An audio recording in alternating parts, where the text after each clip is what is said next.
Good evening, everyone. Great to be back after more than a month that I was away in Eretz Israel, as you know. Baruch Hashem. We're continuing our amazing series, The Psychology of the Mind and the Soul. And we already made 6 lectures in this series so far. And Bezrat Hashem, we're going to continue from where we left last time. I just want to refresh your memory. Last lecture that we gave, we spoke about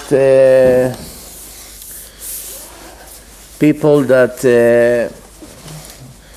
thinks that when a child is behaving with violence, then the right way to approach it is to tell him how wrong he is and how bad he is. And we spoke that kids that younger than 16 years old, they don't really understand all this musar that you give them, the ethics that you preach to them. They're too young to accept it. And even though a person from Bar Mitzvah is already responsible for his actions, but really the musar that you give them settle anywhere between 16 to 18. And the person has self systems that he check himself, and he feels when he does something wrong about this age. Before that, it's very hard for the people, for the kids, to understand and to check themselves and to criticize themselves. And this is where we left last time.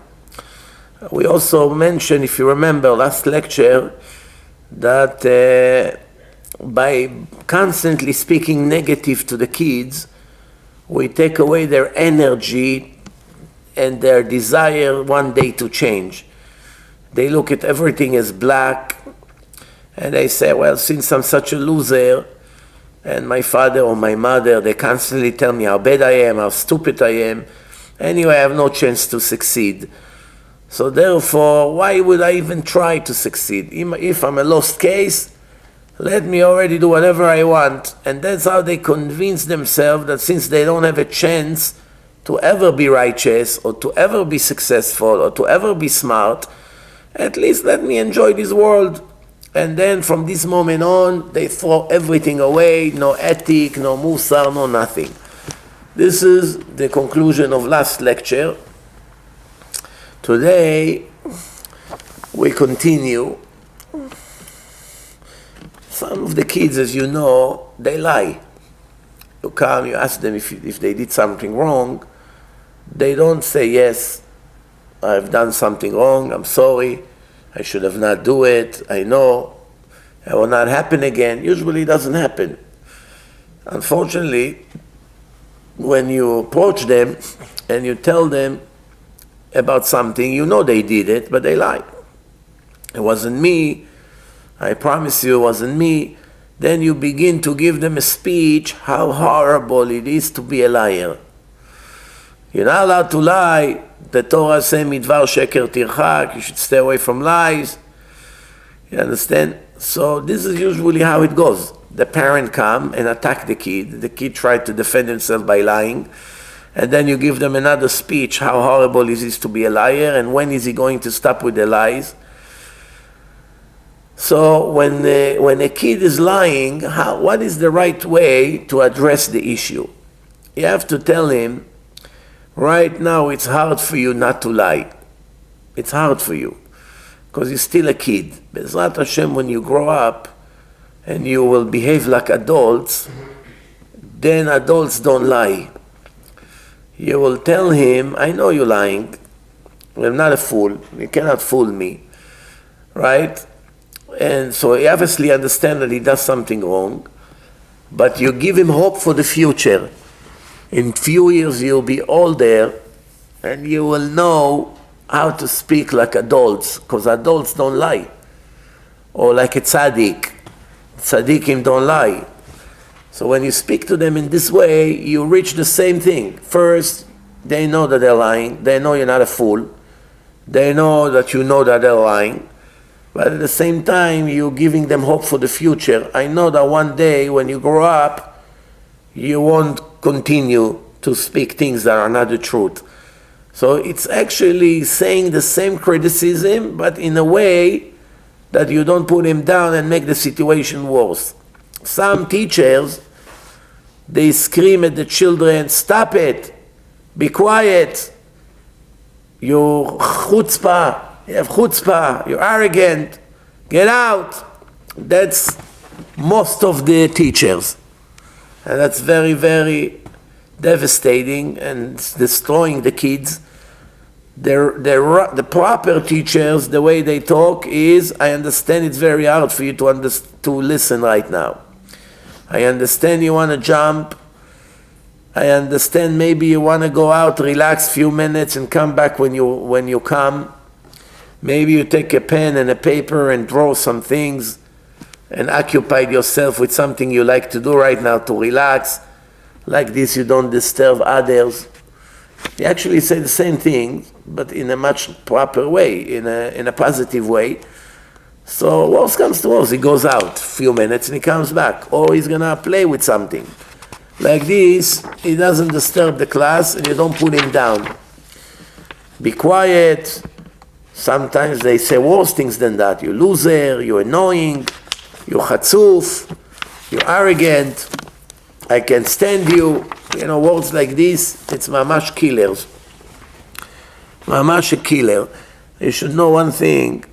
There are two sins in the Torah: when a person hits his parents and when a person curses his parents. Which one is worse? Hit, meaning you make them bleed, or black and blue bruises. That's called hit. Not just give him a little smack. It's also obviously a big shame. But death penalty, you get either way. But the death penalty has different levels of death penalty. Stoning is the worst. For cursing the parents, you get a bigger punishment than hitting them. The power of the speech, the words, are sharper sometimes than knives, or definitely than fists. You can get a much bigger punishment because of things that your mouth say. Many of the children, they are destroyed and off the derech because of their teachers. Rabbis, secular teachers, English teacher, science teacher, principals. It's very difficult to blame because when you're 30 years in education and you went through thousands of children and a large portion of them has chutzpah and no derech eretz, and they pick on you and they make fun at you and they call you names and they imitate you, and you know what's happening in schools. I don't have to tell you. Very difficult to have patience, very difficult. And that's why many of these teachers, they already have problems from home, between the wives, with their own children, with their parents, with their roommates, with the lousy salary that they're making. They have personal issues. What could be easier to come to a class in front of 30 kids? What can they do to defend themselves? They shake from the teacher. And he takes all his frustration on them, especially one he doesn't like. Sometimes he just doesn't like him because he's a racist. So he's the one he picks on. Sometimes he doesn't like him because he's really annoying. He disturbs the class, he wants attention, he makes noise, he moves all the time. He's annoying. Some kids are annoying. The Ben Ish Chai say up to 6 years old, the kids are like monkeys. They behave like monkeys. They're not clever like people. I mean, yes, sometimes you find smart kids, you talk to them, they know a lot, but behaving-wise, they jump on tables, they get on, they jump on beds, with shoes, without shoes. Not exactly understand what they're doing. So the teacher takes all his frustration on the kids by telling him all these things I mentioned, is causing them a spiritual scar that sometimes will never be recovered. And later on, unfortunately, if they have some hard times at home, from here the way to go to drugs and ended up in jail or dead is very, very short.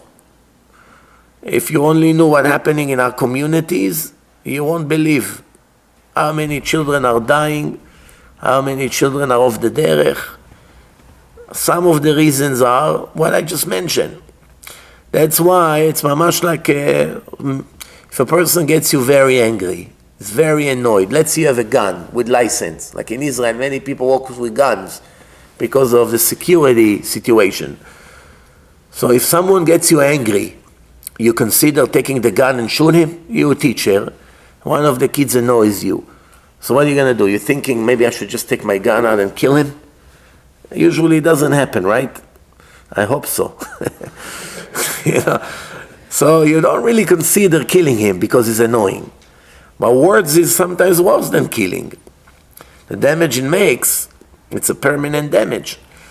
It can destroy lives of many people.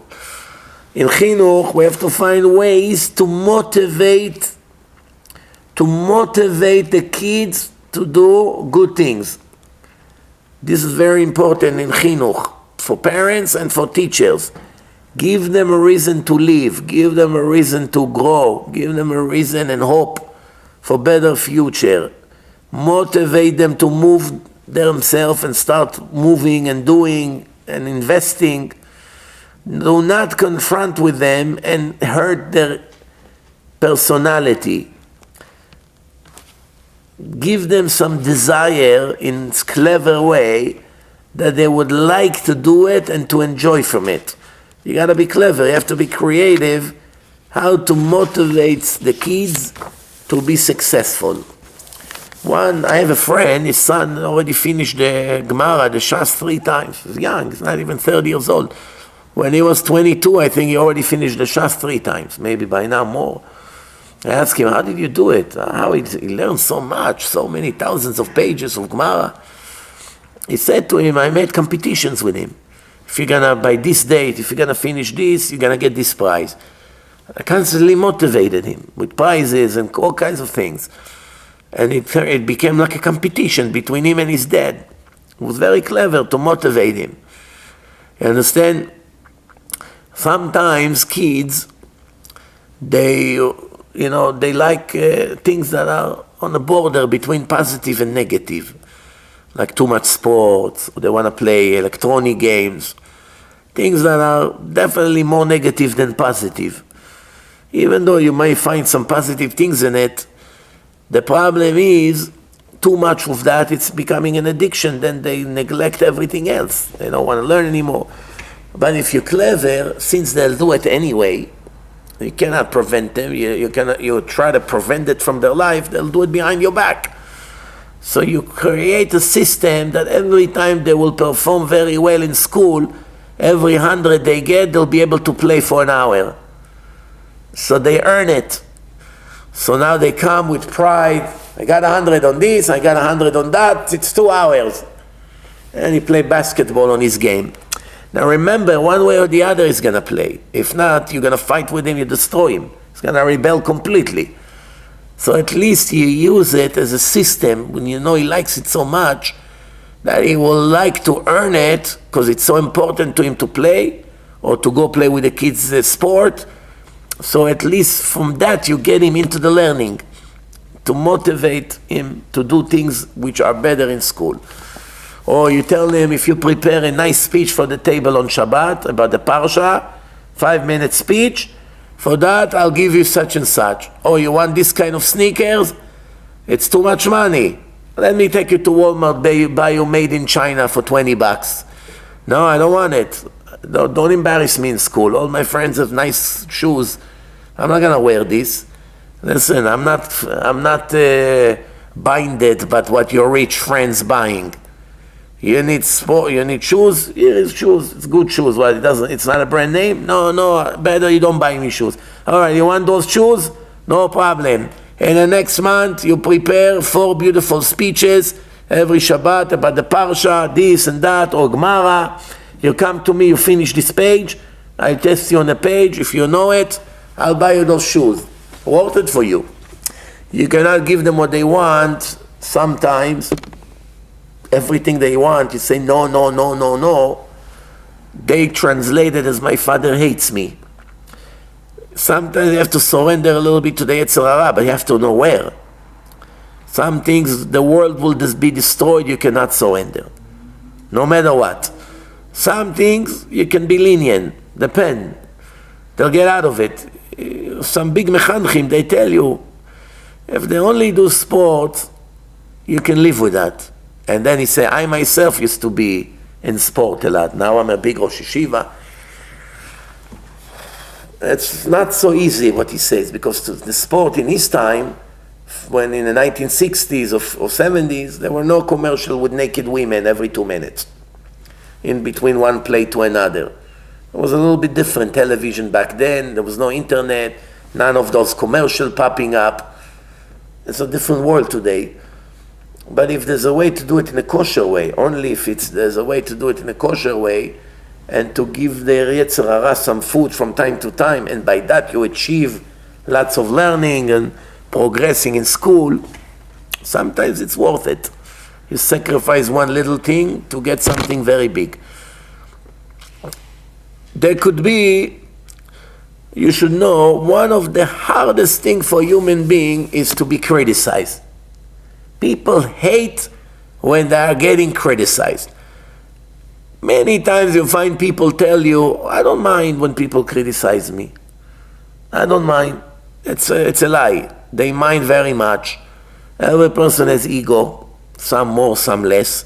The higher it is, the more they hate criticism. That's obvious. If they're very humble, the criticism being accepted with understanding. It doesn't mean they love it. It means they understand it. Okay, not everyone loves what I say. Not everyone will love what I do. Not everyone loves my work. Not everyone like my painting. Not everyone like my art. You know, there's criticism, fine. As long as it's been done respectfully, they say. Meaning the ego play a role here. Nobody abuse me, nobody make fun at me, you know, people don't call me names. That's what's important for them. What you see, it's a matter of ego, pride. Because people that are down to earth, they're very humble, they don't care what people say about them. The opposite. One of the greatest things in a person's life is when people actually make fun at him. They call him names, they write things against him, they make up lies about him, he's innocent. All of this saves him in the next world. Because when we come in front of Hashem, and Hashem says, you made this sin, and you made that sin, and you have ego, and you have anger, and lack of patience, and laziness, and here you didn't do enough, and here because of you, look what happened to that person. When you begin to see the list of the problems that you created in your life, you don't know where to hide. Then comes the defense, and say, yes, he did all of that. We cannot deny it here. But look how much he suffered because of what he was doing. Look how many people make fun at him. Look how many people fought him. Look how many people made names. Look how many lies people made about him. Look how much he had to suffer for what he was doing. That takes away all the punishment and gives you even more credit. In the end, that's what's going to save you. That's what's going to save you. The big rabbis, one of them was Rav Shach. He said that the greatest thing that can happen to a person is when the people abuse him in the media. The media back then wasn't so developed. We're talking over 20 years ago. There was no internet like now and things that you have, Facebook. But still, it was newspapers. They used to write articles. Everyone used to buy it. And he said, Mamash was thanking Hashem for people writing articles against him and making up all kinds of fake stories. People that understand the judgment system, the justice system by Hashem, they know that many of the things that you get here and you suffer from, after a while you get used to it, doesn't affect you so much anymore. It can happen even to secular people. Look, someone like the Prime Minister of Israel, Netanyahu. There's not an hour that he doesn't get criticized by at least 1 million people. Non-stop. in the internet, on the news, on the comments, on the television, every channel, on this news, what he lies, what he steals, what he gets gifts, illegal, his wife, what his wife was wearing, his wife, she's like this, she's a witch, she's a thief, she's a moron, he's a thief, he's a crook, he's receiving bribe, he's a faker, he's a liar, he's bringing us to destruction. There's not 1 hour that they don't hear it. If they just turn the internet on, no matter what button they click, their face will be there. They live with that. And if they have to resign now, they'll cry. They want to stay in the power. He wants to stay prime minister. She wants to be the wife of the prime minister, knowing that if they resign, after a month they leave them alone. No one will care about them anymore. No more poison, no more lashon hara, no more abuse, no more shame. Fantastic. You get rid of all of it. Nah, I can care less about it. I got used to it. It still gives them credit. It saves them from a lot of punishment in the next world. That's how it works. But one way or the other, people here, they hate criticism. They hate criticism. It's even sometimes from their subconscious. Even if they try to train themselves, I should ask for criticism. It builds me up.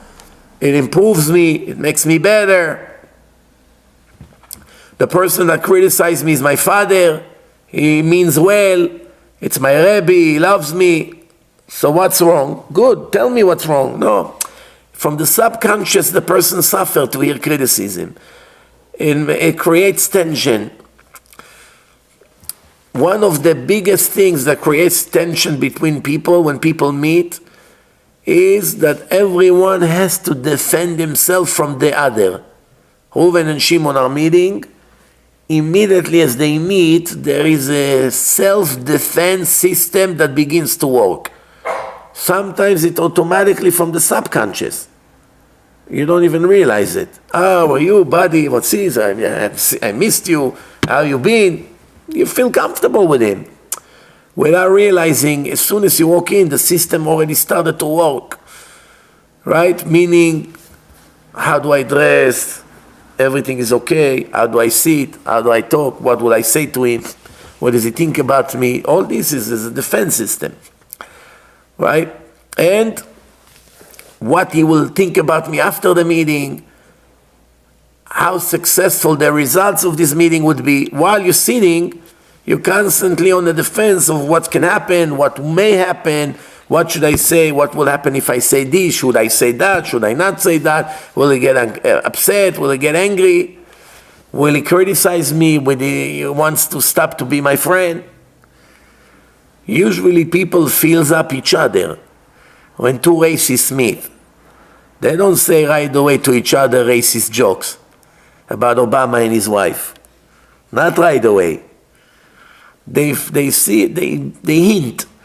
Someone sent me this joke about Obama's wife with an apron, that now she's the maid by the Trump's house. What do you think about that? Oh, cool, I like it. Oh, really? I also like it. I was worried not to send it to you. But then if the other person say, wow, this is shameful, it's racism. What is she hinting? That she deserves to be the maid? I don't like it. You're right, right? It's not nice. That's how people are. It's all fake.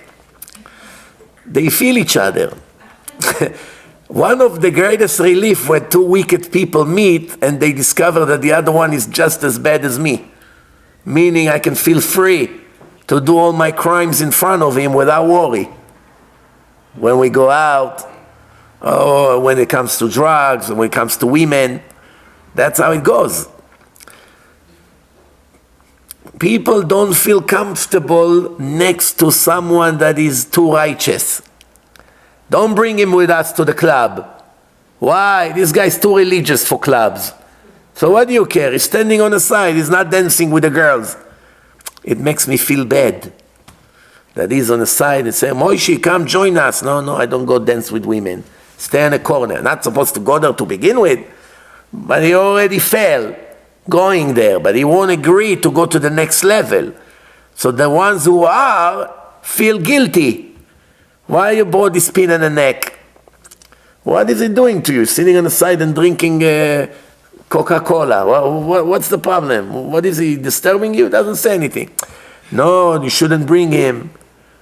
Why he's sitting on the side? He's too much of a tzaddik. It annoys them. People get annoyed when someone comes first one every morning to shul. Oof, this guy again. He has to be the first one always with a talit and tefillin half an hour before.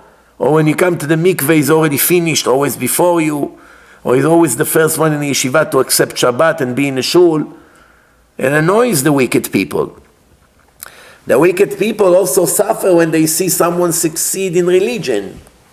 He's better in Torah, he's better in speeches, he's better in many things. It bothers them very much. It's a way of criticism. When you hear someone speaks, even if he does not speak to you at all, he speaks to his friend, and you're just listening, many of the things he said to the friend, you look at that as he's sending missiles to my direction. Obviously, many of the things he said to his friend that he should not do, you yourself doing. Same thing, an adult is very difficult for him to accept criticism. Same thing for the boys, for the kids. How young a person can be that he hates to accept criticism, who knows? How young? From what age it begins to be difficult? What do you think? 6 months? 3. Yeah. 2 or 3. Almost 6 months, almost 1 year old. From 1 year old, already kids hates to hear criticism. As soon as they begin to understand a word or two here and there, they understand the meaning of your faces, they already suffer. I give you an example. If you tell a little baby, don't touch the chocolate on the table, and obviously his Yetzer Hara say to him, no big deal, take another one. What can happen, right? And he wait until the father is not around. He's only 1 year old. He's already a crook.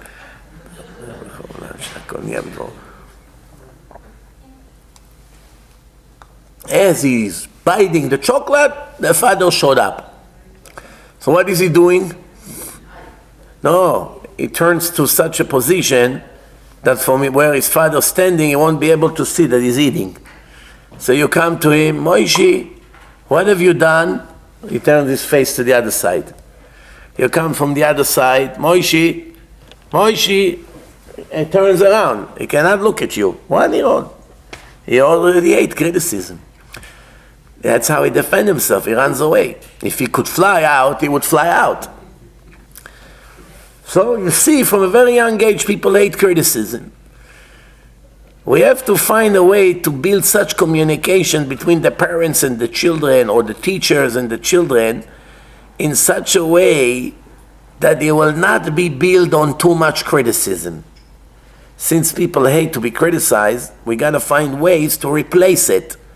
Use it only when there's no other way around it. Really, there's no other way, fine. So you say it. The criticism has to be positive, that it will be pleasant for the person to hear the demands.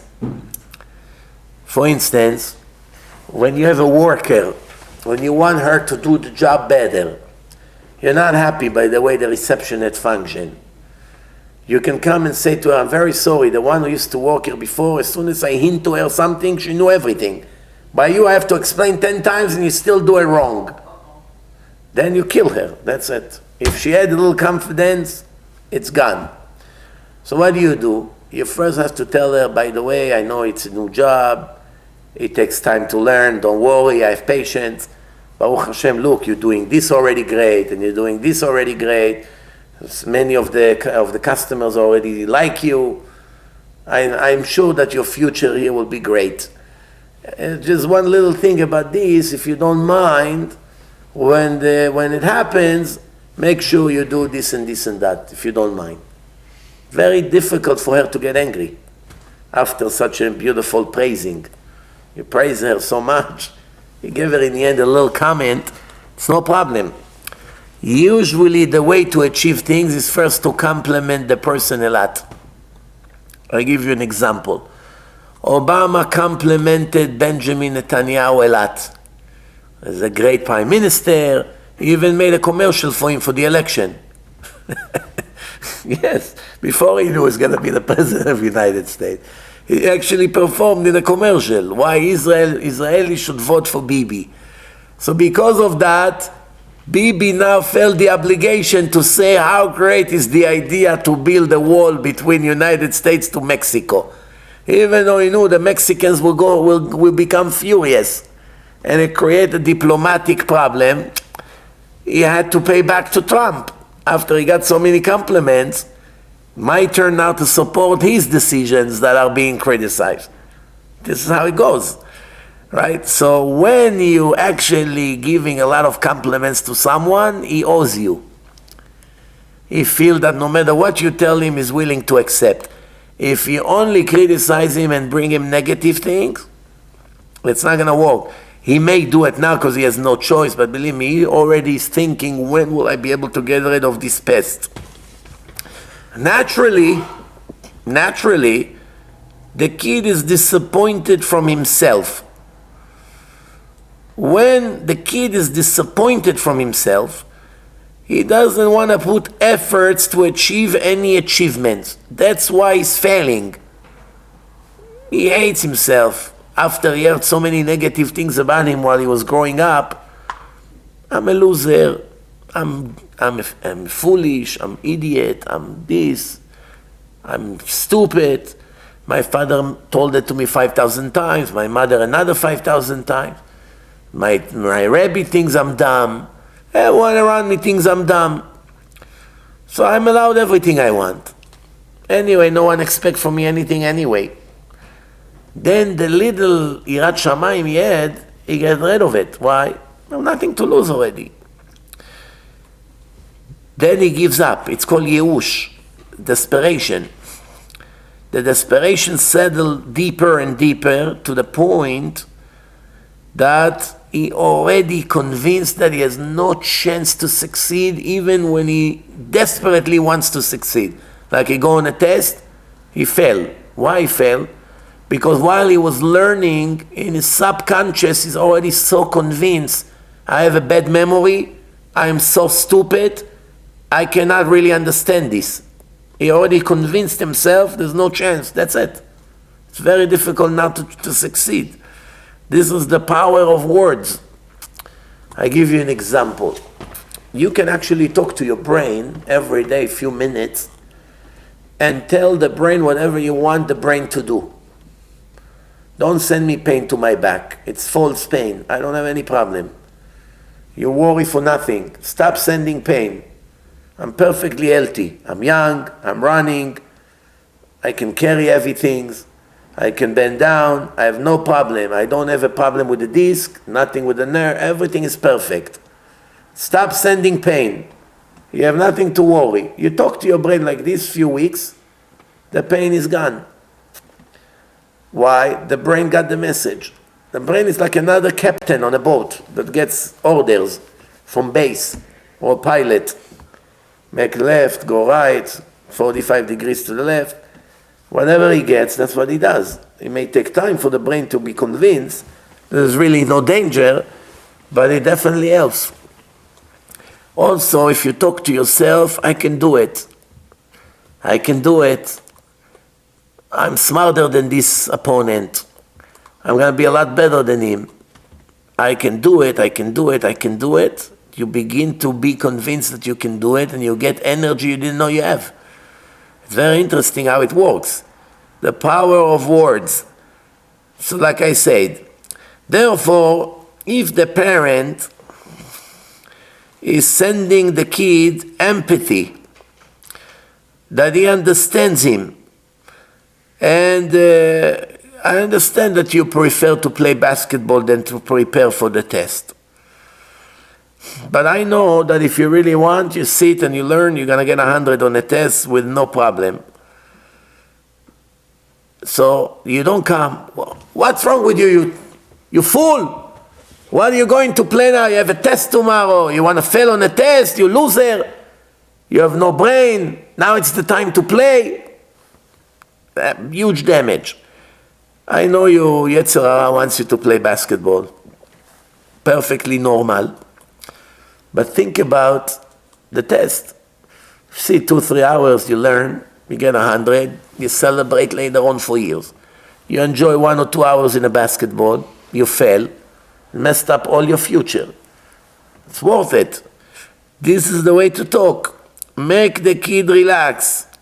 Have quiet and peace inside from all the tension that he has as it is. Kids has lots of tension, fear.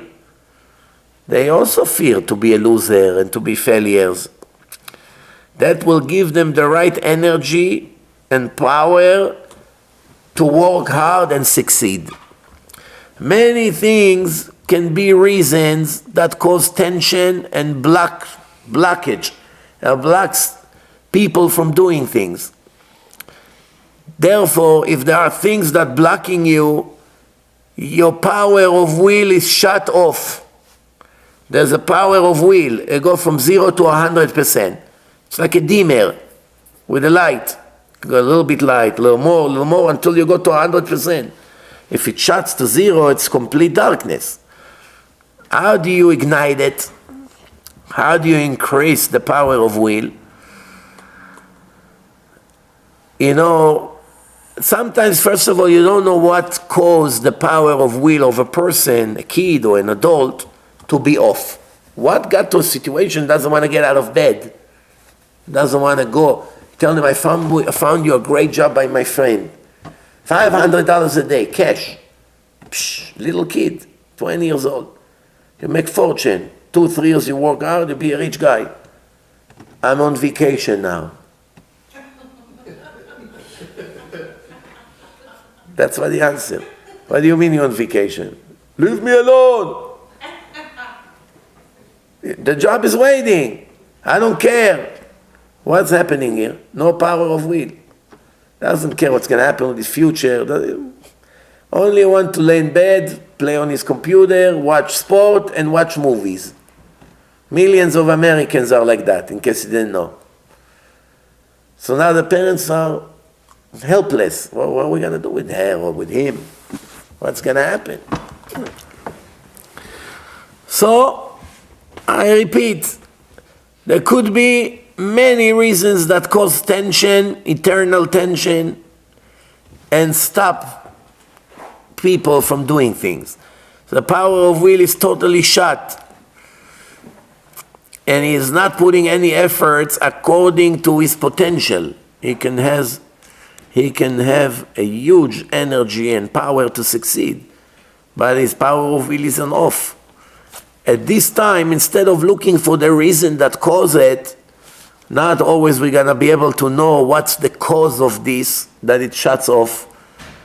It will take sometimes way longer to find out the cause, and there's no point of wasting so many weeks or months until we come to the bottom of the problem. So what do? We have to back him up, to relax him, to tell him it doesn't matter. Your marks are not the best. You're going to get accepted into school, fine. You won't get accepted to that school, so you go to a different school. Shtuyot, don't worry about it. Hashem runs the world. He wants you to be rich, you'll be rich with this school, with that school, or with no school at all. You give him example. Look at this guy. Didn't even go to high school. Billionaire. Look at this one. Look at that. Look at Hashem runs the world. Now I'm not worried about you. I know you're going to succeed one way or the other. Don't worry about it. You know, but you tell him, but I also know you, and I know that if you're going to work even a little bit hard, you definitely can get very high marks.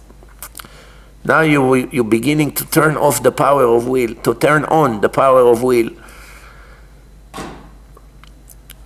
I understand you want to play, I understand you want to watch movies, I understand all of that, I'm not judging you. It's Yetzer Hara, everyone has it. Some people overcome this, they succeed. I'm sure if you really try, you can do it. You have the talent, you're smart, a little effort, and you're going to see a huge difference. You plant inside him a new power of will system. The other one is off, that's it, dead. Now you're planted inside a new one. It's like making another button. Working much better now. And you give him compliments. Smart boy like you. Or when a kid doesn't get a good mark on a test, I knew it. It's because you don't learn. You play games. You're not serious. You're bringing him even more down. You tell them, a smart guy like you getting 90 on a test. Come on, Moishi. What's wrong here? You tell me, what do you think the reason you got 90 instead of 100? For you, like this, you get 100. What went wrong? You say, why? 90 is good. You say, yeah, 90 is good, of course. It's good for other kids, for this kid, for that kid. For you, 90 is not good. You can do a lot better. You want to stay with 90, it's up to you. Easily you can get 100. But why do you think the reason you got 90? Because I didn't answer 2 answers correctly. And why do you think it happened? Usually it never happens. Because I wasn't learning good enough. Exactly. So make sure it doesn't happen again. We have a deal? Yes. You keep his confidence up. Other parents, you know what? I'm going to teach you a lesson. You're not going to learn. You're going to play games. No more this and that for a week. Now you made him frustrated, angry. He's already on the way down. You're ruining his confidence. And you ignite a new power inside him, the rebellions. Now he wants to retaliate. Oh yes, you take away my bike? Oh yes, you're not going to take me with you to the place you promised? Now you ignite something that didn't exist until now. And that's a very big risk. Many kids went off the derech from rebelling. It was all to hurt their parents or the system in general. Very big risk. Why taking such a risk when things work 95% good? You may be left with 0.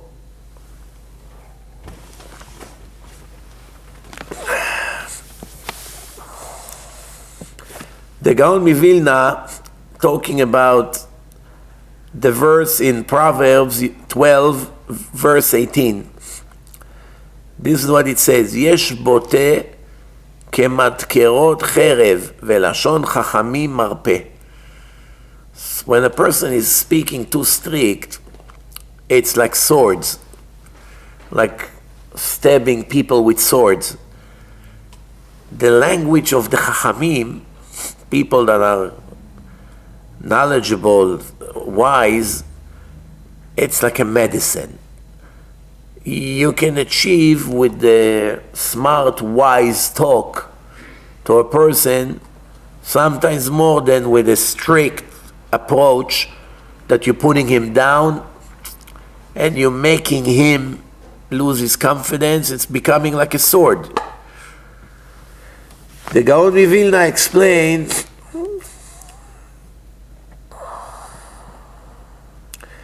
the difference between 2 different kinds of teacher. 2 different kinds of teacher.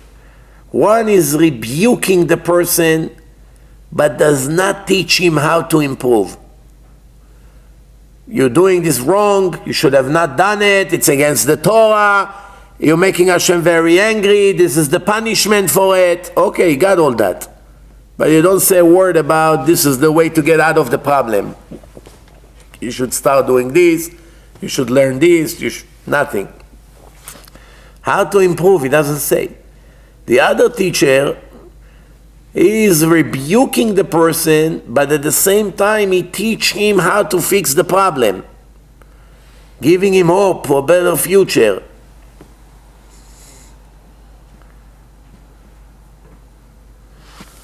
Just to teach the person what he does wrong, that's only half of the job. You must come up with solutions. Okay, you're telling me what I'm doing wrong. I understand. No, how do I fix the problem? You're just telling me half of the things and you leave me like that? Then what good is that? Do I know how to improve myself? Do I know how to get out of this bad habit? No. If you're not going to help, what's the point of rebuking? This is how the Gaon Vilna explained these words of King Solomon in Proverbs. What should we say, what we should not say? How to say and how not to say? In what tone we are allowed to talk, and what way we are not allowed to talk? Who we are allowed to rebuke and who we are not allowed to rebuke? Did you ever sit with yourself and learn these 4 questions? Very important. It's every minute in our life. Before I repeat it, those 4 that we should actually observe it strongly in our brain, I have to admit to this, that to add to this, that when rebuking, I said before, you have to compliment the person a lot before. Because the more you compliment him, you soften him up. And then you soften his resistance, his ego. It's melting. It becomes soft.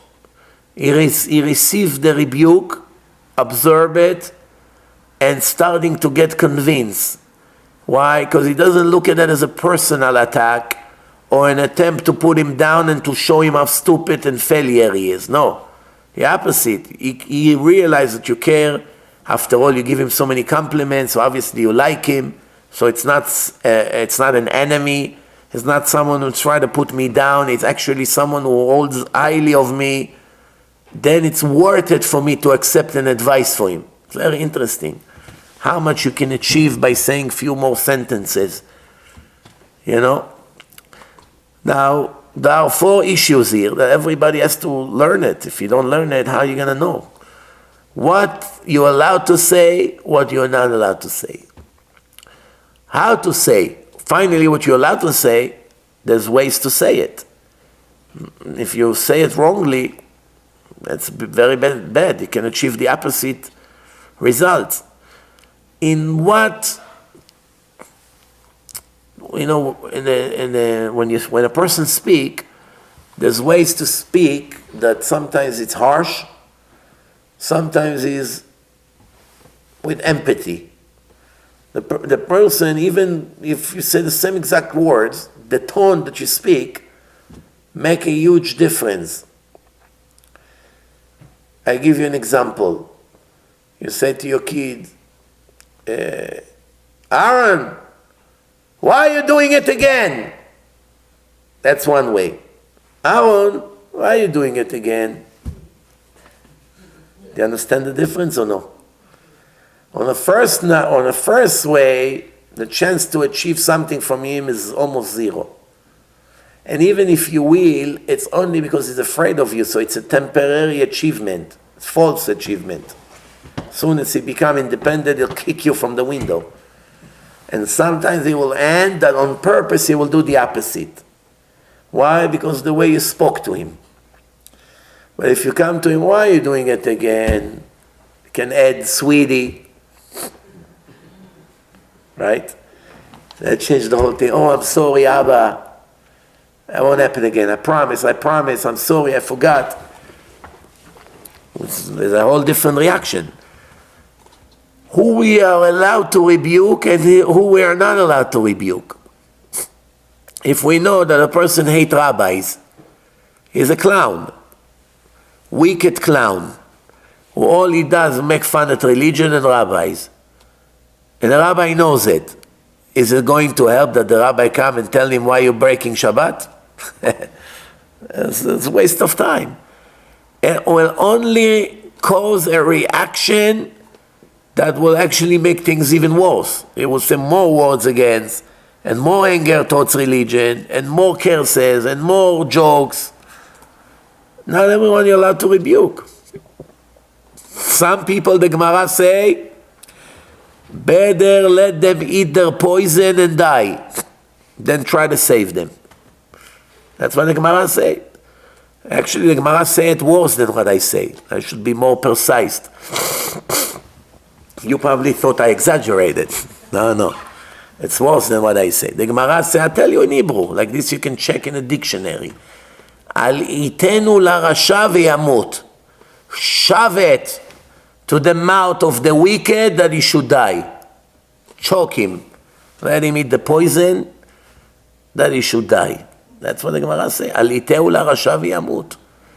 If he's so wicked and make fun and doesn't accept rebuke, shove it into his throat that he should die faster. So there are also two extreme opposites. One hand, you have to give your life to save him and try everything you can do to some wicked people. Why? Maybe they don't know, nobody taught them, they're making all kinds of sins. But if you educate them correctly, they'll change. For those, you have to give all your efforts to save them. It's a huge mitzvah. And some people let them drown. No mitzvah to save them. What about the mitzvah to love your fellow Jews? The mitzvah to love your fellow Jews is only those who keep mitzvot. No obligation to love anyone who's mechalel Shabbat. No obligation. You have an obligation to love murderers? If someone go and kill Jews every minute, you have mitzvah to love him? For the stupid people, yes. Someone who's smart, he doesn't love someone like that. So if someone's mechalel Shabbat, it's a bigger sin than you should kill. You should not kill. Bigger sin, bigger punishment. There's no obligation to love them. There's machloket between the rabbis if you even have to respect parents that are not shomer mitzvot. Some gdolei olam say no obligation to respect them whatsoever. Nothing. Meaning his father comes in, he doesn't rise, he can sit in his chair, whatever he wants to do, he can do. The halacha today, we respect them, meaning we don't fight with them, we don't put them down, we give them the proper respect. Even though we know they're not respecting Hashem, we don't collide with them with arguments and attacks and stuff like that. But according to some opinions, there's no obligation to respect parents like this. People don't know the whole picture. They only know what's normal today to do. But when you see the biggest rabbis in the history, that their opinion is that according to the Torah, you don't have to respect your parents if they don't respect Hashem. Because it says in the Torah, kabed et avicha ve'et imecha, and what does it say right after that? Ani Hashem. Yeah, and what does it say right after? I'm God. What does it have to do? I'm God. I don't know you, God. I know you, God, already. You told me that 500 times already. Why I need to know now when you told me to respect my parents? Ani Hashem, meaning I'm above them. If they do things against me, you're not allowed to listen to them. Everyone agree that if your parents tell you to do things against Hashem, or against the Torah, or even against Rabbanan, rabbinical laws, you're not allowed to listen to them. The argument is, if they don't tell you to do anything against Hashem, they themselves don't do, but they don't care what you do. If you still have an obligation to respect them or not, some say yes, some say not. We, the tradition, according to Rabbi Yosef Karo, we give respect. Rav Ovadia Yosef say respect. But meaning don't start fights, don't call names, don't speak disrespectfully, especially to many of the parents in today's generation that they themselves don't know anything from their life. They grew up in Russia, are communist.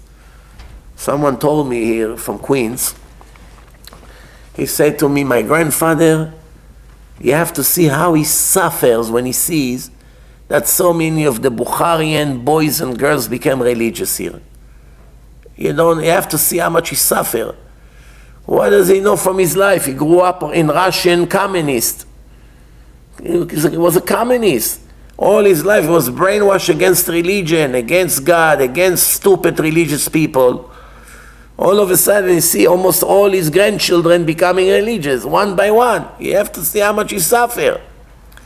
Someone like this you have to respect. What does he know from his life? From he was 2 years old, the Russian communists brainwash him. There's no such thing God, there's no such thing religion.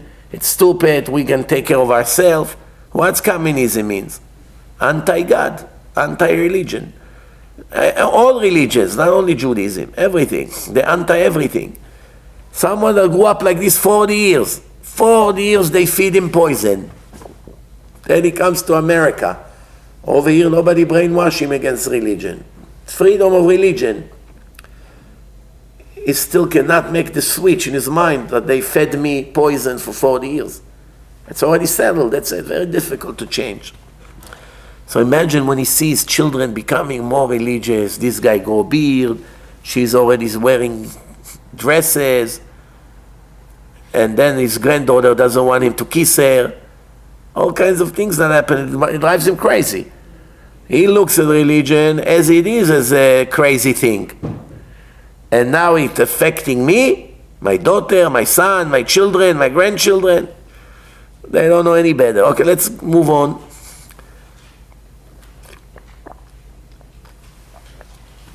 What to say, what not to say.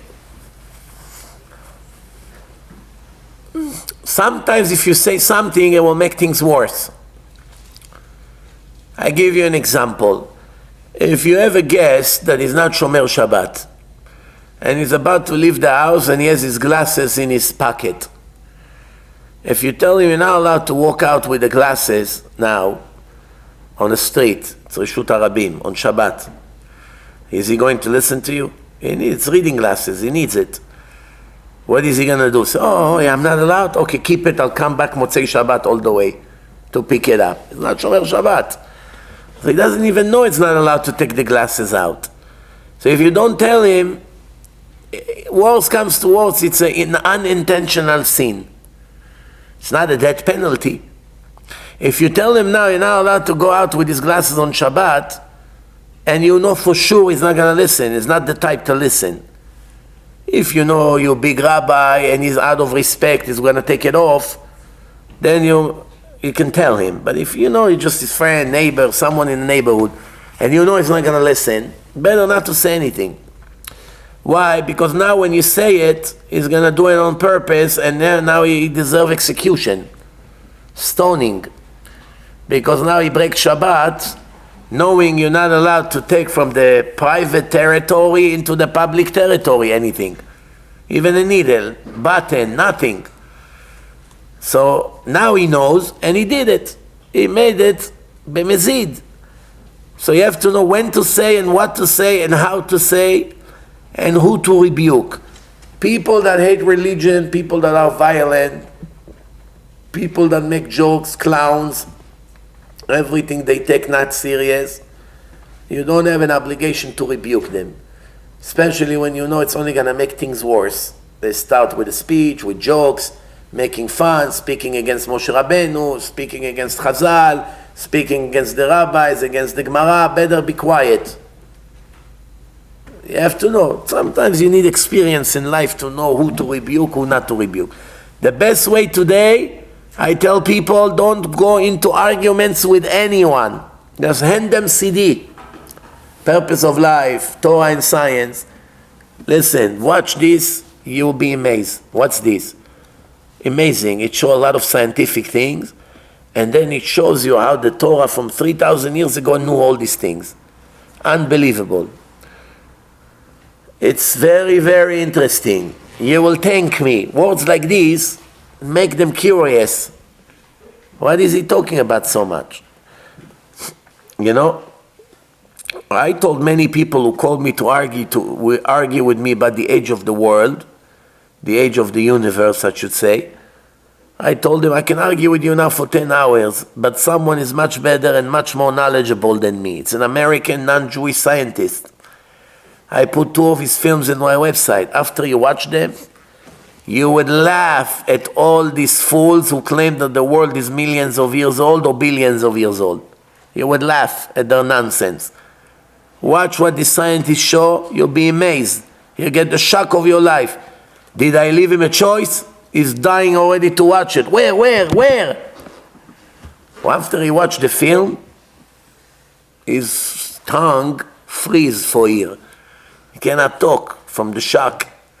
How he proves over there that the world is only a few thousand years old. And no one so far up to now, from the 1970s until now, no one has an answer to his proofs.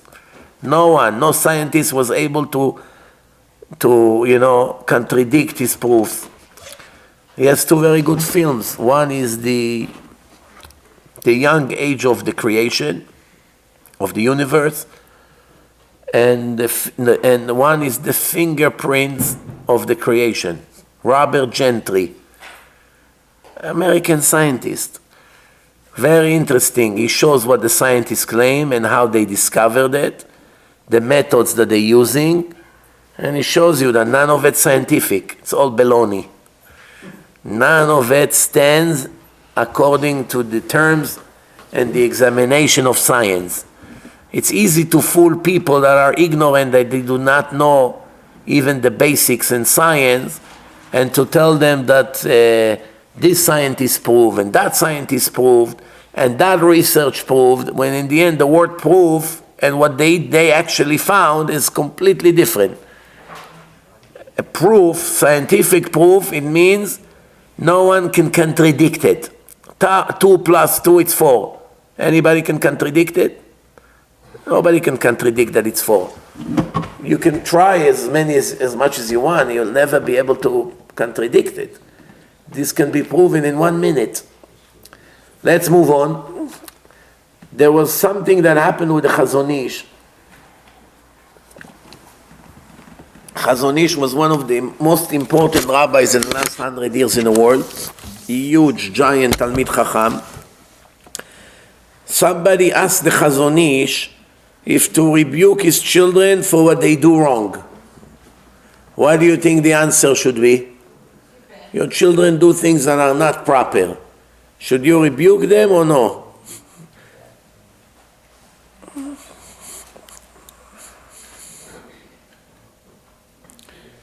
So the Chazon Ish says, don't rebuke them. And he said to the Chazon Ish, why? There's mitzvah in the Torah to rebuke them. And he said, not in this case.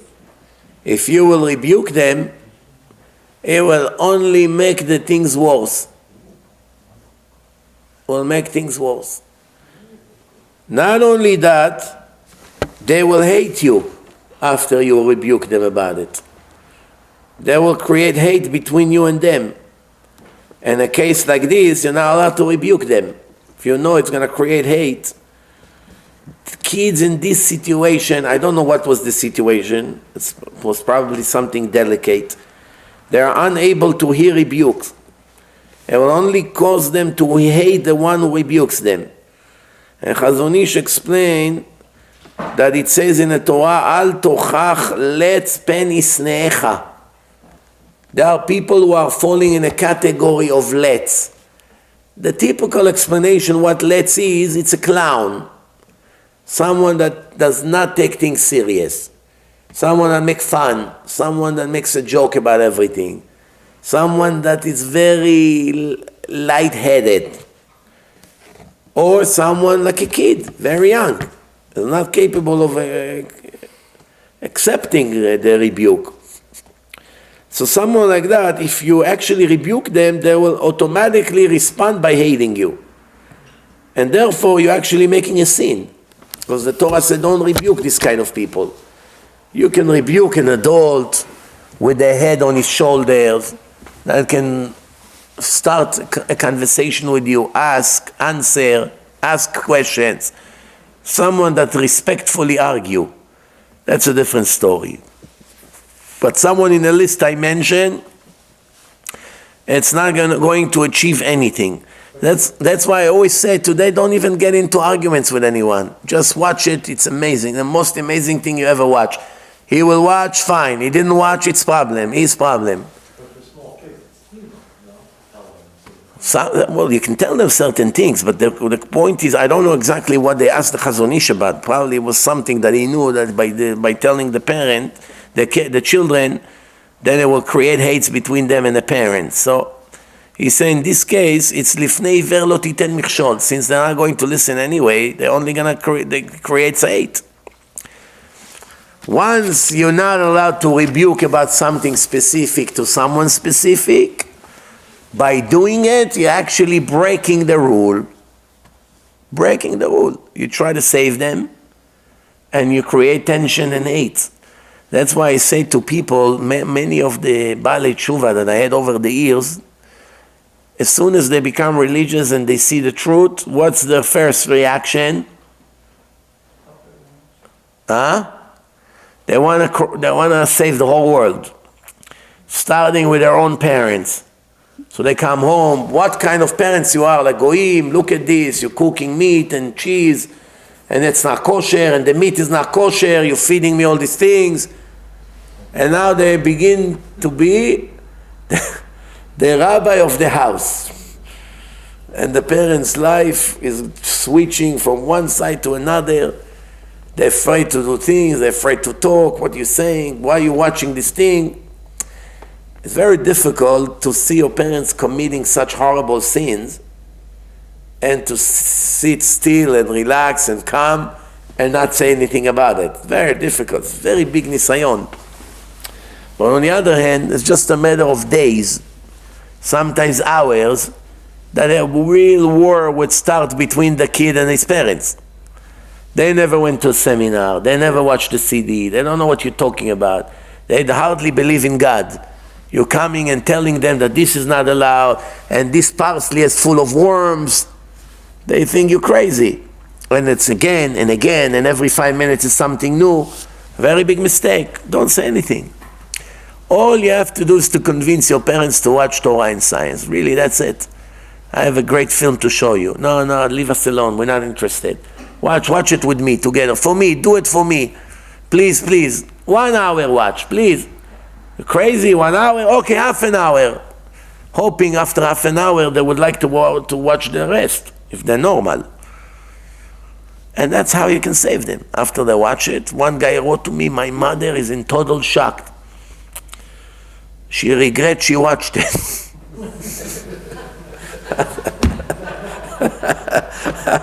How dumb people can be. It's like someone who's sick. He didn't know he's sick. The doctor just told him, I want you to come with me to MRI. No, I don't want MRI. Come to MRI. Let's make sure everything okay. No, I don't want. So she went to MRI and they found a tumor in her brain. That has to be removed in a week, otherwise she died.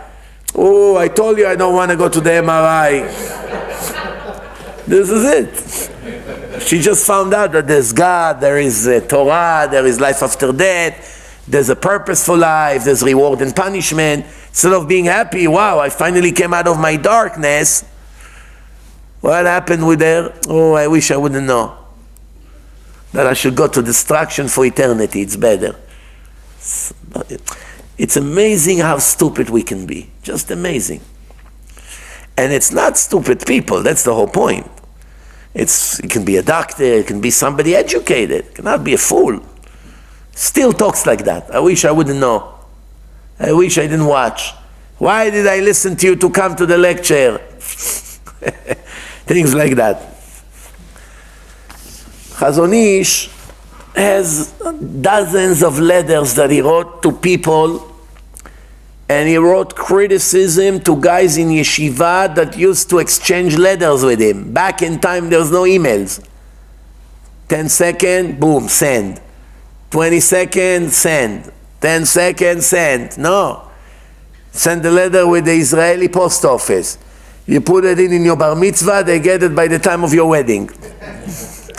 Finally, he got it. Then he sends it back, you already have 2 kids. It was a different world, you know. Sometimes by the time the question arrives, it's not relevant anymore. It's already an old man already, you know. But today, Baruch Hashem, Hashem had mercy on the world, and everything is 1, 2, 3, boom, boom, boom. In seconds, you can do what you used to do in years. Back then, it was primitive. So he used to exchange letters with the Chazon Ish. And he used to write strong criticism to them. But you never ever saw him speaking in a negative criticism. You're a sinner, you're a liar, you're lazy, you know, you're useless. No words like that, never. Even though the criticism there was very, very hard. For instance, one guy wrote to the Chazon Ish, he's unable to learn and he wants to go to work, to leave yeshiva. The Chazon Ish wrote to him, מאוד נהניתי ממה שכתבת לי. I enjoy very much from what you've written to me on the times that you used to learn, on the days you used to learn good in yeshiva. I enjoyed very much how you described the years you were learning very good. He didn't come directly to the time that he said, now I'm unable to learn anymore. I learned for X amount of years, but now my head is not here. I want to go to work, make money. So the Chazon Ish didn't tell him, shame on you. You want to replace the Torah with few dollars. What kind of a fearing God you are? No. What did he say to him? I enjoyed very much the years that you learned and how you loved it. I would be very happy if you would be able to choose to go back to those days and give your entire life for the learning. I am so sad that you're deciding to leave the learning and you're really losing the real happiness in life. What can I do to help you not to do it? And dozens of letters, you don't ever see the Chazon Ish tell them you're not good, you're failure, you're wicked, shame on you, you're on your way down, nothing like that. There's no negative criticism. It's focusing on the positive that a person did or can do, and while he's talking about the positive that you should do, the person understands that what I'm doing right now is horrible. It's very clever. Many people don't pay attention. They just shoot what's on their mind. He never said to a person that I'm mushchat, you're corrupted, or you're not honest. No. He could say to a person, someone like you with a little efforts can be very honest. You can work on your honesty and become super honest. Meaning, I know right now you're not honest, but I don't have to say it. Why? Because the criticism penetrates, and it affects the person differently when you speak and give him hope and direct him to the positive side than when you tell him how bad he is.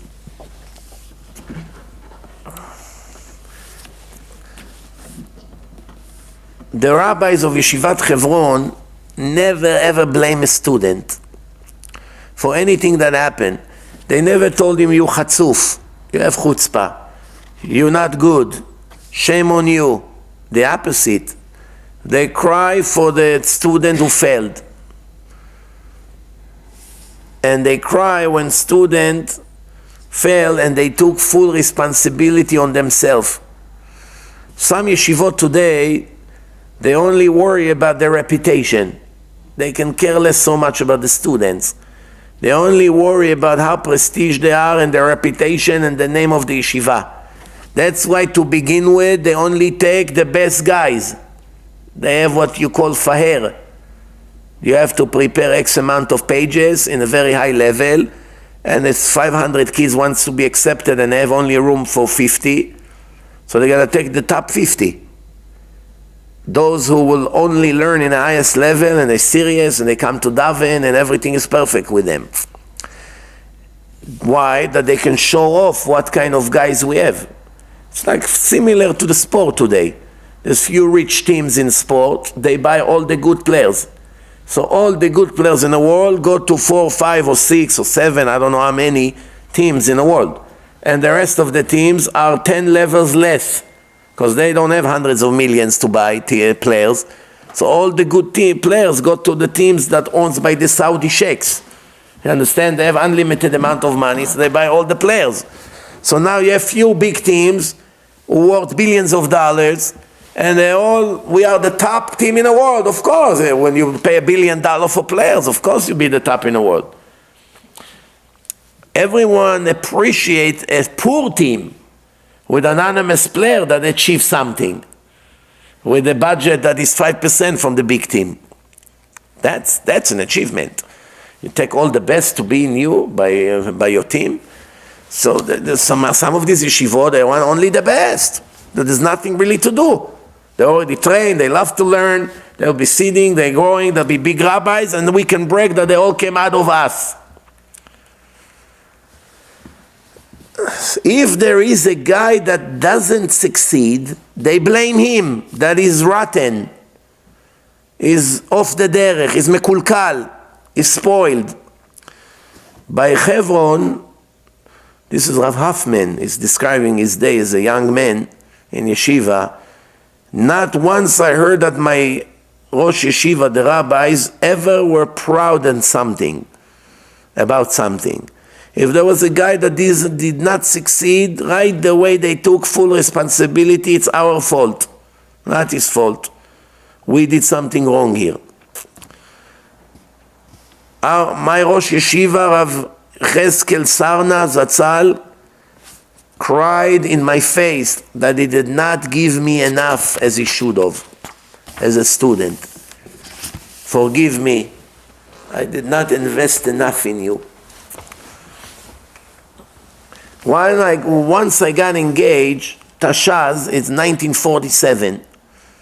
1947, talking many years ago, right? Almost, 70 years ago? When I got engaged, I committed to Rav Yoshua Yagel Zatzal that I will come to work by his Midrashia in Pardes Chana as a counselor, answering questions. After the wedding, I came to visit my Rosh Yeshiva, Rav Cheskel Sarna Zatzal, and he asked me to come to learn in a kollel in yeshiva. Now this is the conversation between Rav Shlomo Hoffman to Rav Cheskel Sarna. Rav Shlomo, I can't. I committed to Rabbi Yoshua. You know, Rav Cheskel thought, I don't want, maybe because of the salary that I'm supposed to get in a Midrashia by Rav Yoshua. Because Rav Yoshua used to pay fantastic salary, double than what everywhere else paid. So maybe he thought, I'm going there because I'm a young man, I just got married, I need money. Rav Cheskel told me, I'll pay you exactly what Rav Yoshua will pay you. Which was 6 times more than what an average avrech in a kollel was getting. 6 times more. I refused. I said, no. Rav Cheskel say, I'm going to give you the money up front, if you worry. You can put it in your bank account a few months in advance. For the future, for 2 years up front, I'm giving you. 6 times more than every other guy here, and for 2 years in advance. So I asked him, because I am doing something wrong, I deserve a prize? Meaning you're trying to convince me to stay in a kollel to come to learn, right? And I'm telling you I'm going to somewhere else. So you are giving me a prize because I'm not as good as those who sit and learn already? Why I deserve a prize? Good question or no? He started to cry. He opened up with massive crying. The Rosh Yeshiva. He said, it's all my fault. If I was investing more in you, if I would take care of you more, you would never leave us. You would come to the kollel. Did you ever see a rabbi like this that blame himself that his student wants to go to a different place? He take full responsibility. I didn't give enough. If I was giving enough to you, you would not leave us. You understand? He took full responsibility. Why did he give him so much money?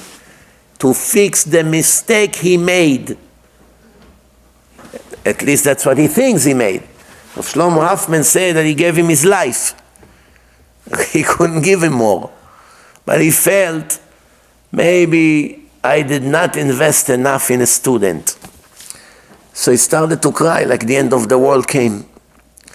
Today you can kick a student from yeshiva, 2 minutes later drink coffee, smoke his cigarette, and speak to his wife on the phone like nothing happened. A soul was destroyed a minute ago, and the world is as usual. Going on as usual. Mamash crazy what's happening. One Melamed came to Rav Ben Zion Abba Shaul in Porat Yosef. He said, Rabbi, we must get rid of this student. Rav Ben Zion Abba Shaul told him, how can we throw a student from the yeshiva? I think it's a joke. It's a big responsibility. He's affecting everyone negatively. We got to get rid of him. He's a rotten apple in a basket. It will make everyone else rotten. Rav Ben Zion Abba Shaul told him, no problem, bring a pen and a paper. I want to write something. I want you to sign on it, and then I'm going to get rid of that student. So he brought a piece of paper and he wrote, me, the Melamed, commit, accept on myself that I will be responsible from this moment on, after this student would leave the yeshiva, for all the food he will eat that is not kosher, for all the Lashon Hara is going to speak, for all the Shabbat is going to break, for all the people is going to murder, for all the sins he's going to commit. I am accepting on myself full responsibility for that. Sign. And he's out the door. The Melamed looked at him, said, well, Rabbi, you want me to sign such thing? So what do you think will happen in Shamayim, whether you sign or not? That's what they're going to hold you guilty of. You think it's a joke? And of course he did not sign, and I heard that student in the end became a very, very big rabbi. Imagine if he would agree to his pressure and throw him out. Some yeshivot, when they want to get rid of a student that is disturbing them, at least they have the courtesy to find him another yeshiva. They don't throw him. Relax, we're going to find you another good yeshiva over there, maybe you'll do better. It's maybe not in the same level like us, but at least we're going to get you in. Because if we throw you out, no yeshiva will accept you. You know, in the world, there is things that are really lack of justice. For instance, if you're a doctor and they fire you from a hospital, it goes on the record. Your chance to find another job in another hospital is very, very small. It's on the record. How easy it is to get rid of a doctor. He doesn't show up 2 days. He puts someone to replace him and that person messed up, that's it. He can get rid of you. Sometimes they get rid of doctors from jealousy, from arguments with another doctor. They just fire him. Or that he gave the wrong pills to a patient. He works there 10 years, thousands of transactions, everything was fine. One mistake he made, they get rid of him. They write malpractice, something like that. They cannot find a job anywhere. All his medical school, everything went to the garbage. Same thing if they throw you out of a good yeshiva. They throw you out, now everybody will call to ask why. Some Rosh Yeshiva, they don't tell the whole reason. They say he was fighting with this, that. Don't worry, if you take him, he may do very well. It's not a criminal, you have nothing to worry. We just didn't get along with him. Some will be convinced to try, some will not. But some say, oh, he made us so many problems. Every day something new with him. We had to get rid of him. That's it, it's a death penalty. And now he's going to be on the street, next thing in public school, 4 years later he's going to be a drug dealer. And here is another soul and a family went to the garbage. So here you go. Now, I never heard that I ever blame a person or make him feel guilty. Even the hardest things that guys did, they never scream at him and say corrupted, mushchat, or something like that. The opposite. They look at themselves as fully responsible. If they were able to help, very fine. If not, they did not blame him. They took full responsibility. Maybe we don't understand you correctly. Maybe we don't have enough expertise, specialty to understand you. They would say, let's switch. You try to help the student and I'm going to help your student because I failed with him. They never say he is the problem. Today, most of the schools, they pass information to the student and that's it. They don't educate him. The way the world became, there's barely education in school. In public school, of course, nothing, no education whatsoever. They don't teach you to be a good person, to respect your parents, They don't talk about these things. They only teach you math, history, Hebrew, English, whatever they teach you, that's it. You come to a class, you're supposed to learn the material, they test you on the material and finished. They can care less what you're going to do with your life. You want to get married, you don't want to get married, you want to be gay, they don't care. Whatever you want to do, it's your business. You hit your father, you spit on your mother, you want to make tattoos, you want to put an earring over here, you want to dress like a homeless with holes in your clothes. They don't care. As long as you respect their rules and don't disturb the system, and you pass whatever you're supposed to learn, they're good with that. And you pay your tuition, whatever. What you want to do in your private life, it's not my problem. You understand? But school, before they pass information, their job is to educate the person and make him a human being. That's the real job of the schools. Better he will be a decent human being with less knowledge than a genius when it comes to knowledge and a monster when it comes to traits. Traits, monster. He knows a lot. What did he do? Put down people, arrogant, chatzuf. I saw one time a guy, beard, hat, all his life religious. He came to a takeout place and he went behind the counter. Why? The owner of the place was a very shy, good person. He couldn't say no to people, and some people took advantage on him. I sent one of my students to work there in a takeout, and I told him, your job is to make sure nobody goes behind the counter. Nobody goes to cut meat. Nobody goes around and take more from the cooking area.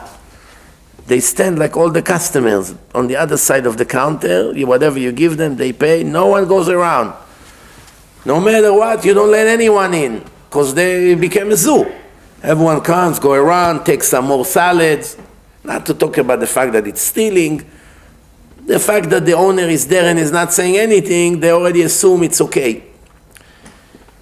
So he was a tough guy, and he did not let them in. All these taking advantage guys. One time I walk into the place and I see my student in the middle of the argument with this religious from birth guy. His beautiful beard and sombrero. No matter what happened, my guy did not let him in. For him it was like a death sentence. You're not going to let me in, take some shawarma from inside? Who are you? Then it got to a point that this religious, yes, started to scream at him, you a dog, in front of everyone. You're screaming, getting red, you're a dog, you're a dog. You're this, you're that, you're Baal Tshuva, you're a dog. For a little piece of meat that he wants to steal. Someone like this can ever make it to heaven? I'm asking you. Not in his wildest dreams. That's what I'm trying to scream for 20 years. Will you really think that if you're going to learn a little bit Gemara here and there and know some halachot and dress with all this custom, it's ever going to help you to go to heaven? The opposite. It's going to make your hell much deeper. Because from you with your outfit and your show, you're supposed to represent Hashem in a more respectful and strict way. So if you give such a horrible example on the street, you're actually damaging my religion. More than a secular person that looks like a goy. He is not a direct danger to my religion. Because when he walks in the street, the people around him see him eating pork, they think he's a goy. They see his earrings, they think he's a goy. Nobody even think he's a Jew. Who would ever? It's not a danger.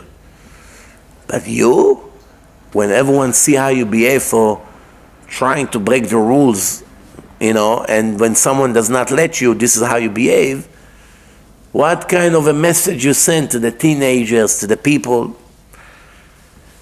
So this is an example of how things can get out of control because of bad traits. The midot is the most important thing. Time is running out as usual. Next thing is violence. Hitting children, smacking them with the belt, without the belt, with the hands. Allowed or not allowed? What do you say?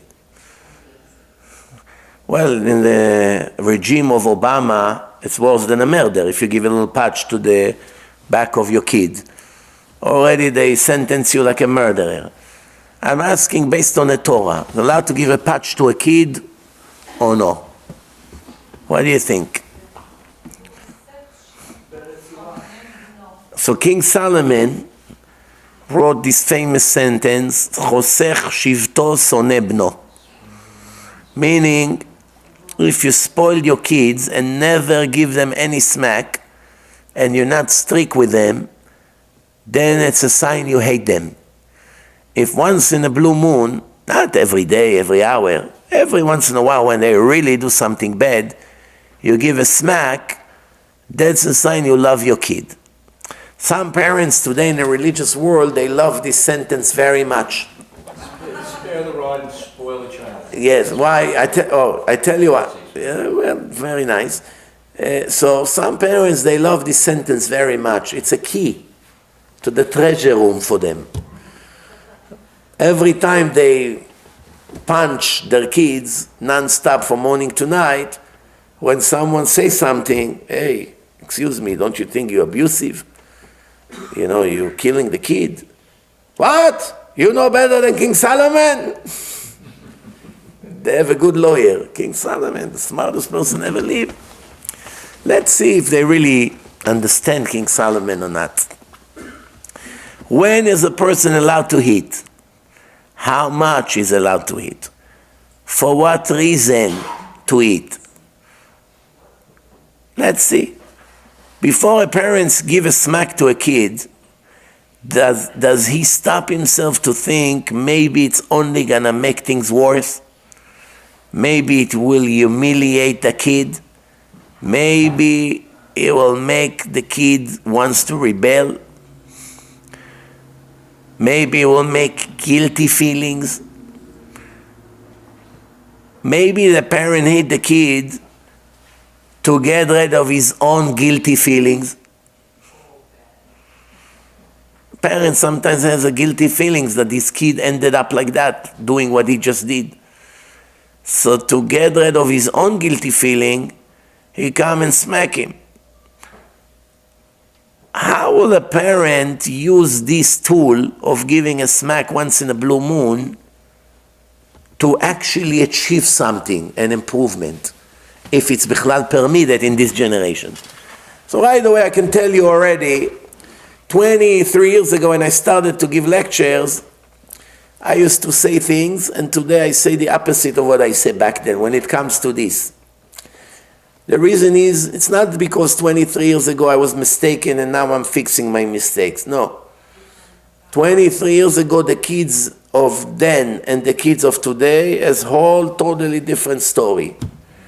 23 years ago, before the generation of the internet and the Facebook, and everyone has a smartphone today in their hands, and everyone is free and exchange information, and people become more and more arrogant and selfish and isolated and don't care about anything besides this addiction that they have.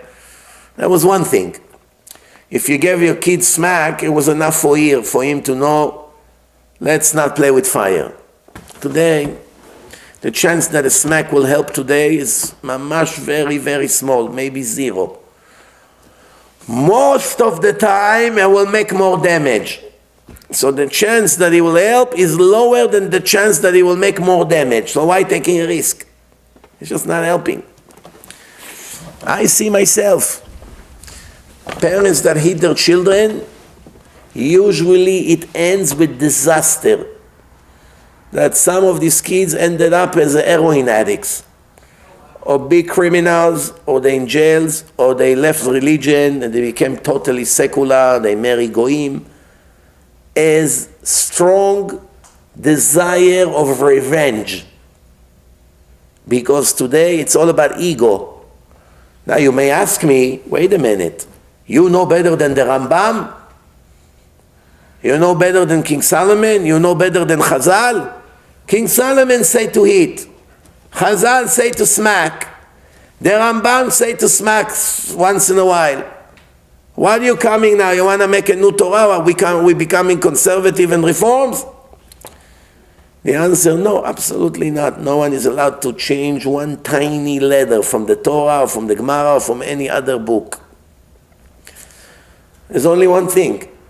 The Gemara says before Mashiach would come, in the last generations, there will be reincarnations of all the worst souls of all the generations will be sent to the world for one final chance. The Gemara say, "Be'ikvata de Mishicha," in the time of Mashiach, close when Mashiach, before he comes, Pnei Ador ke Pnei HaKelev, the face of the generation will be like the face of a dog. The chutzpah would rise to the highest level it's ever been in. The arrogance, the chutzpah. People will have no shame from each other, from their fathers, from their in-laws. This description is only for the final generations, not for 200 years ago or 500 years ago, the time of the Rambam or the time of the Chazal. Time of the Chazal, if a father gave one smack to a kid, the next time we'll have to do it is a year later. Today, you give him a smack, he may hit you back. Or he will call 911 and get you arrested. Or if he's surrendering to the smack, give it 2-3 years and see how he stab you back in the back. The time will come that you pay for that smack.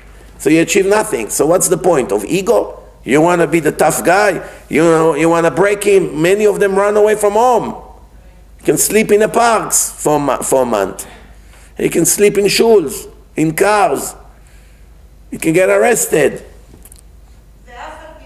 There is probably another shift, or there is some kind of, maybe not smacking, not hitting, but there is a way to make sure that kids don't do something very wrong. Formulas, plenty of. I'm sure there are other tools. Plenty of regimentation, but plenty of affection equal. If you equalize the affection and regulation, it will work out. But it usually isn't. Parents aren't smart enough to do that, including me. It's sometimes a lot easier to talk than to do. Yeah. I didn't say that to some kids it won't be good. There are still good kids that if you give them one smack here and there, then the effect of that will be very good for years. The risk is too much. There's ways to achieve it without it. I don't say that you're not supposed to be strict and let them do whatever they want. Then they bury you alive. Then of course not. And you have to stick for what you say, and you have to, a word is a word, and you tell them if you're not going to do it, you're not going to get it, and when it happens, you just don't give it to them, and you don't surrender to them. Yes, but violence, it used to be a productive way of education, no longer is effective, no longer. It makes more damage. You have to consider 1,000 times before you smack someone. Usually, by the way, in case you didn't know, even when the Torah allows you to smack a kid, it's only after you're fully relaxed. Not in the time of anger. If he broke the table and caused you $2,000 damage, you want to kill him now because you want to take the full anger on the kid that just made such a horrible damage after you warned him 5 times not to jump on the table and he just broke it, right? So that's your anger. That's not education. Hitting him now, it's revenge. You want to take your anger on someone. So that's not education. That's against the Torah. That's a sin to hit him. You want to take your anger out on someone, so you kill the kid. The patches that the Torah spoke about is when you totally calm. I have a friend, he's now moved to Israel over 10 years ago. I saw him one time smacking his kid, but the way he did it, I was so impressed. First of all, he waited an hour until the incident was finished. Then he took him to the room, And he gave him a speech. Do you know how much I suffer now that I have to do what I have to do now? I have to give you the smack.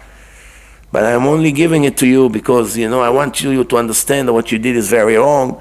He gave him a little tiny smack. Nothing, it was just the point. That the kid will feel, my father smacked me. No pain, no nothing. And plus with a speech before, when he was totally calm. And then after he gave him the smack, the kid was so shy, he started to cry. Not because he hurt, from the embarrassment. And the father was crying with him, or at least pretending. That was a very productive ceremony. You may never have to repeat it again. I should have filmed it, I should. Do you understand the idea here, So, how can we do it to actually be productive? So the word of King Solomon in Proverbs 19, verse 18-19, this is what he says. Yaser bincha, be strict with your son, ki yesh tikva, ve'el hamito al tisa nafshecha.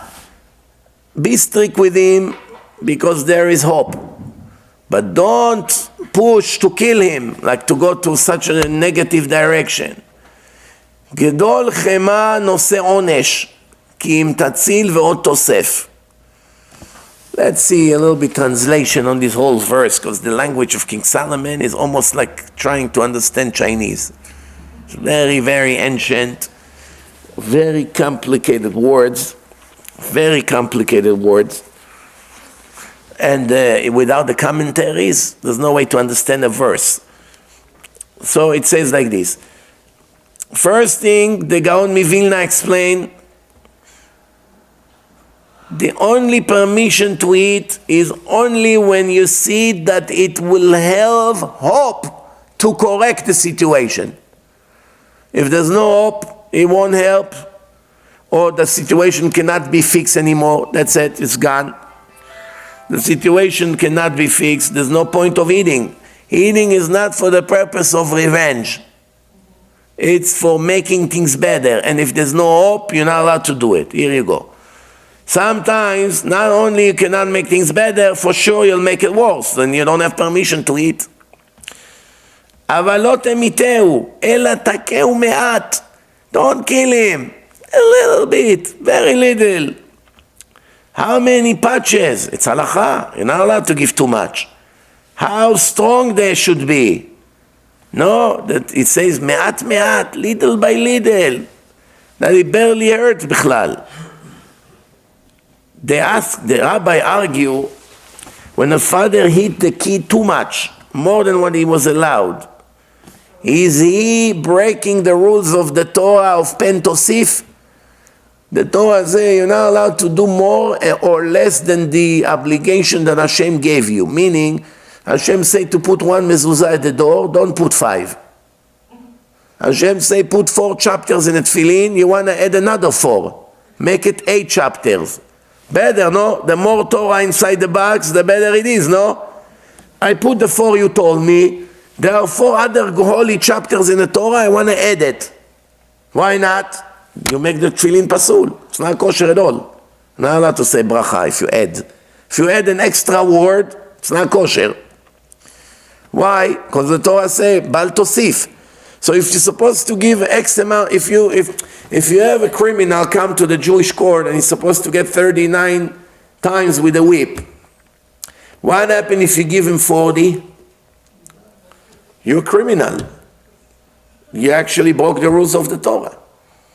Even the 39, you're not allowed to give him if the doctor says a weak person. The doctor have to examine him. You say the maximum you give him is 6. You cannot give him more. What a job this doctor had. Everyone was kissing up to him.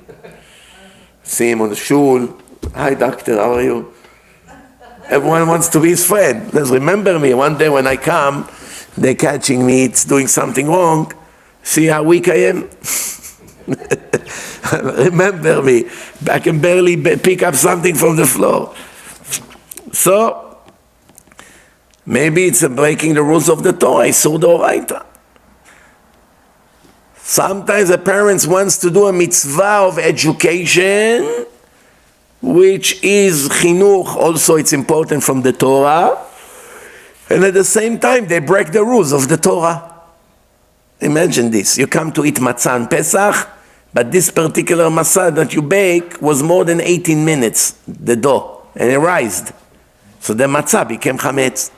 You come to do mitzvah of matzah, and you're actually eating chametz. You come to eat leathers on Passover night, you did not check it from worms. You came to do mitzvah, rabbinical mitzvah of eating maror, it's mitzvah de Rabbanan, and you just add a worm which is 6 sins from the Torah. Do you understand what's happening here? And if it's mamash, a lot of worms on the leathers, it can be 400 or 500 sins from the Torah to make one rabbinical mitzvah. So it's like a person who comes and invests $500 to make 25 cents. This is a good businessman or no? It's a fool.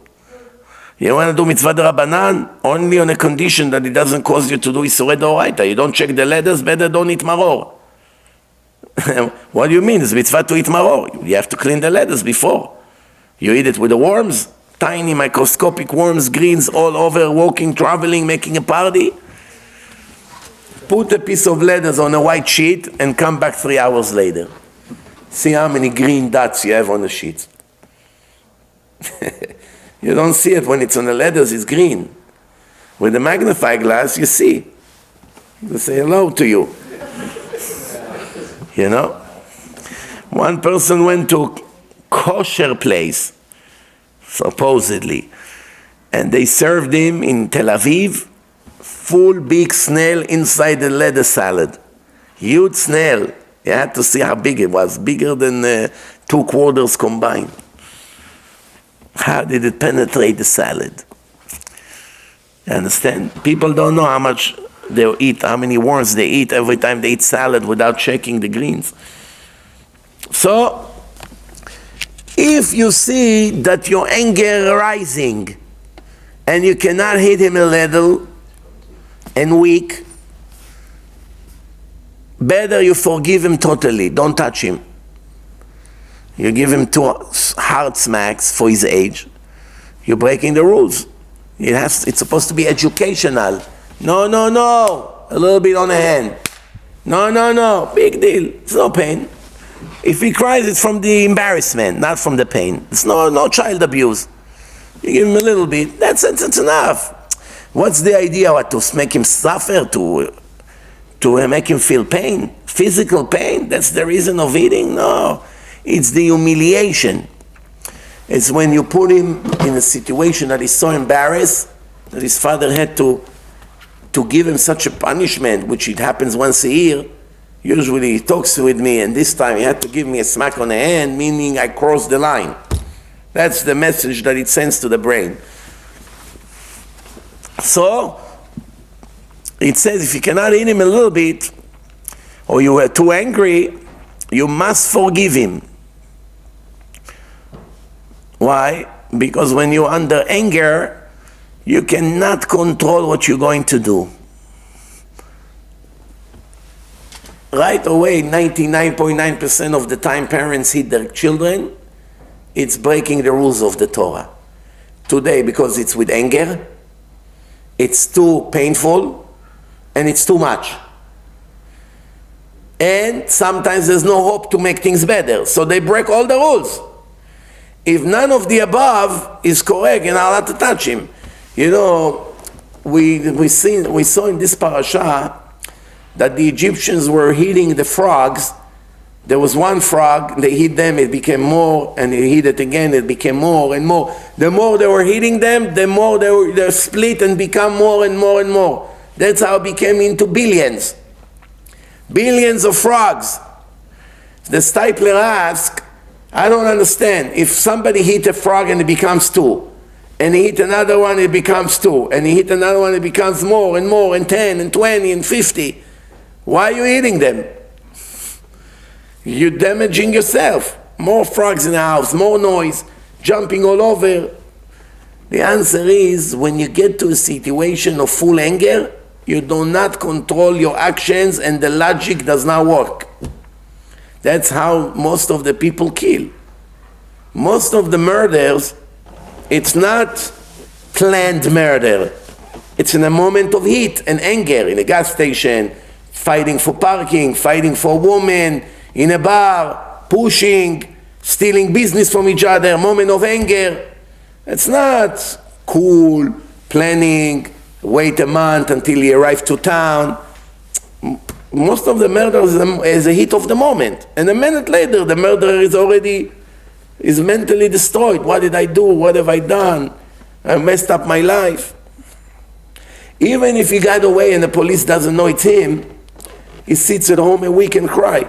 I killed the person, I killed the person.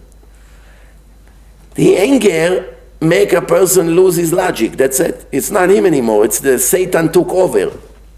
So they were eating the frogs and became billions, everywhere. All of them, the Egyptians did the same mistake. Did you know that today in Texas, billions of black birds came and attacked Texas, or no? You didn't see it? You have to see this video. It's amazing how every week when the Torah speaks about something, Vayako melech chadash b'Mitzrayim, a new king came over and took over Egypt, Donald Trump became president that Shabbat. Now we're talking about the plagues. All Egypt was full of billions of frogs. Hashem sent to Texas billions of red birds that started to attack the people. Everybody was panicking. Today. Why Texas? Why Texas? That's a question that you can put in a note in the Western world and send to Hashem. Maybe he will tell you why. Apparently things happen in Texas that we may not know about. We may not know about it. You understand? So it's mamash incredible how many, I'm talking to you literally billions or tens of millions, who knows how many, of birds all over. It's incredible. Mamash, I saw the 20-second film that someone filmed. One breed? One huge wave. No, It said it looked like a terror attack. One breed of birds? Yes. Birds. No, one, all black, same one. Very interesting. Mexican go. Huh? Let the Mexican go. You know, so it's very interesting.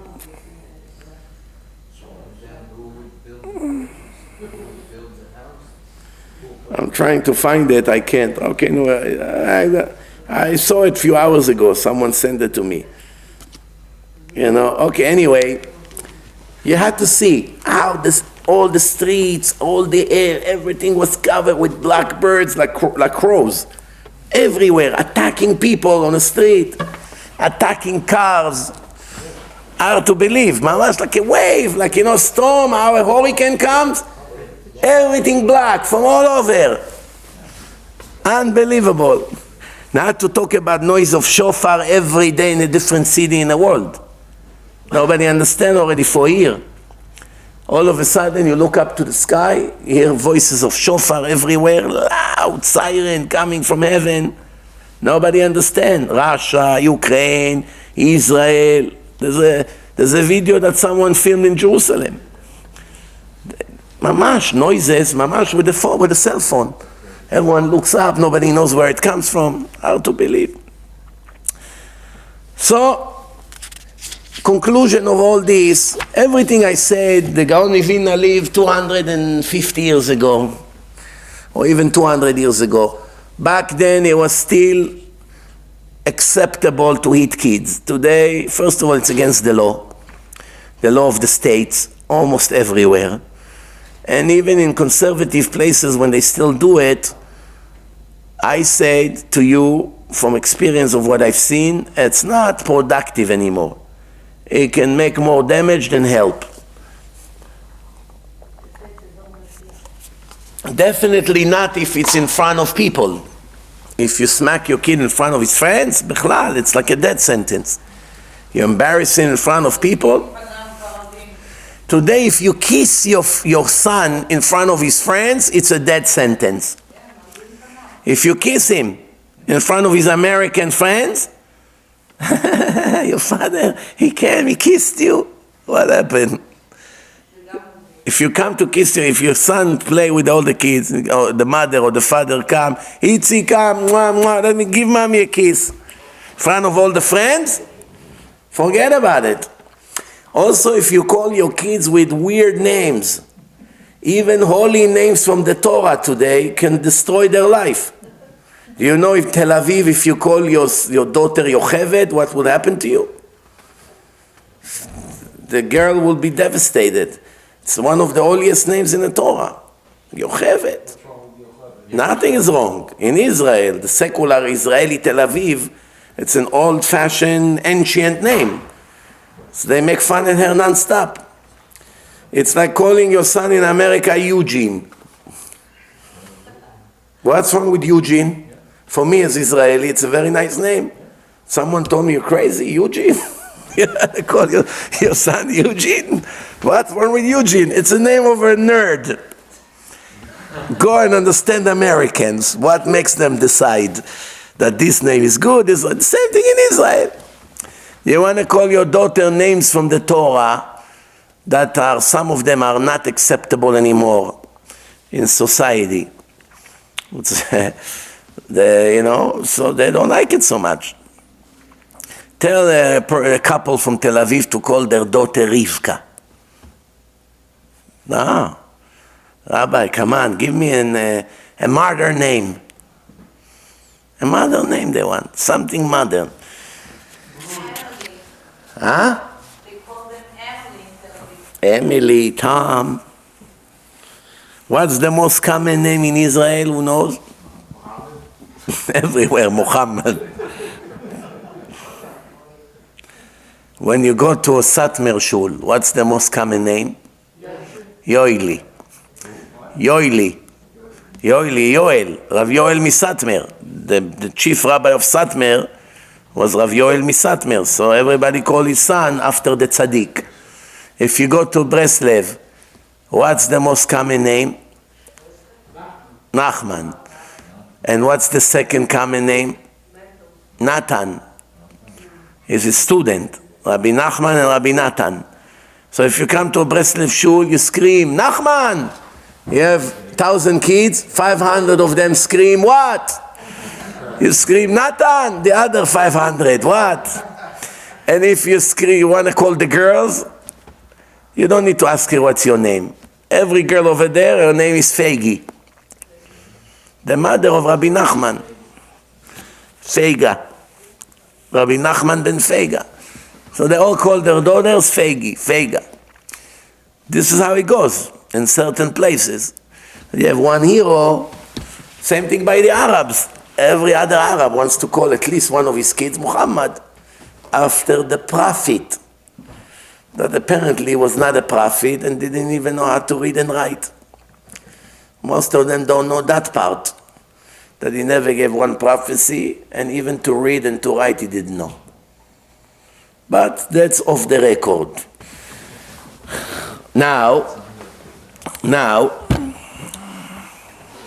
how do you react to children if you cannot eat anymore, and you have to know not to offend them to a point that they start to rebel?